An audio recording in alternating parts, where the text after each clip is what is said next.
हा गाईज, तर आज मी तुम्हाला शिरूरानंपाळ येथील 5 प्राचीन मंदिरं दाखवणार आहे. आणि इथं खूप काही काही घडलेलं आहे. तर चला आता आपण बघूया.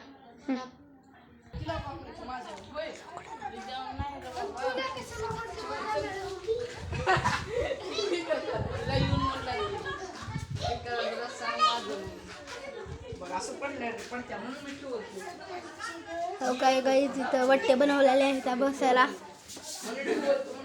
हो का,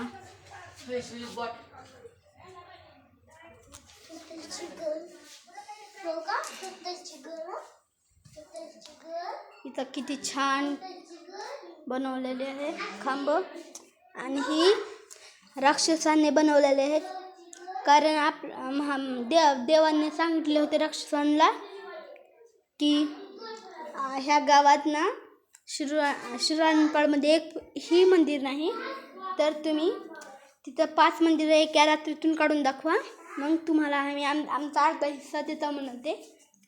मग काही पहिलं मंदिर आहे जी बांधत होते, ही पण मूर्ती त्यानेच काढलेली आहे. किती कोर, म्हणजे किती छान अशी इथं बनवलेली आहे त्या मूर्ती. हो का, ही इथलंच आहे. जर तुम्हाला छान वाटलं तर लाईक आणि सबस्क्राईब करा.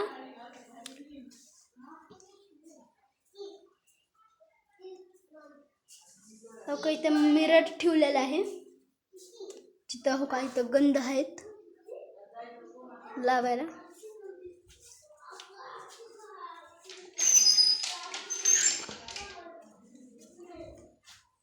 गाईज, ही राक्षसांनी बांधलेले आहेत.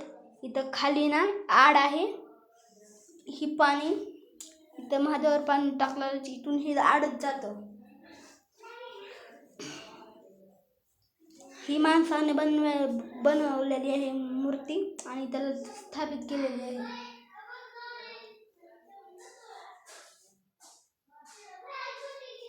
ही पण माणसानेच लावलेली आहेत.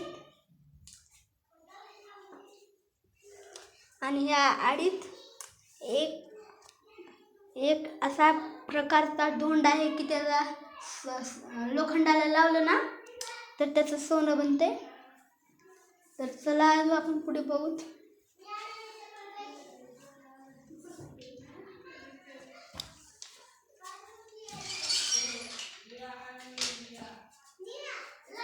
मग त्याने 4 मंदिरं बांधले होते राक्षसाने. मग सकाळ होत होती, मग त्याने एक नरसिंहाचा मंदिर बांधायला सुरू केलं कसं तरी. मग देवाने सांगितले होते त्यांना की तुम्ही एका रात्रीतून 5 मंदिर बांधून काढा सांगितले होते. त्याने देवाने सांगितले होते की मारुतीच्या मंदिर होतं, त्या मारुतीच्या मंदिरातली जन्म पहिल्यांदा सुरू येऊन घंटी वाजवलं तेव्हा तुम्ही गायब होता. आणि जर तुमचं काम अर्धच असलं तर तुम्हाला जागा भेटणार नाही. मग त्याने अर्ध बांधले होते नरसिंहाचं मंदिर. तेव्हा एका माणसाने येऊन मारुतीच्या मंदिरातली घंटी वाजवली.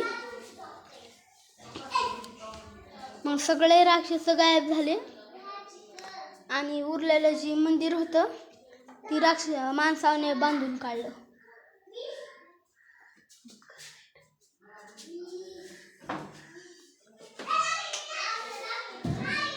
किती छान बारीकपणाने कसलं भारी भारी काढलेलं आहे. हो का, ह्या वर्षी आम्ही इथं गणपती बसलेला आहे. आम्ही दरवर्षी छोटाच बनवतो आणि सर्वात आधी आमचाच गणपती उठतो.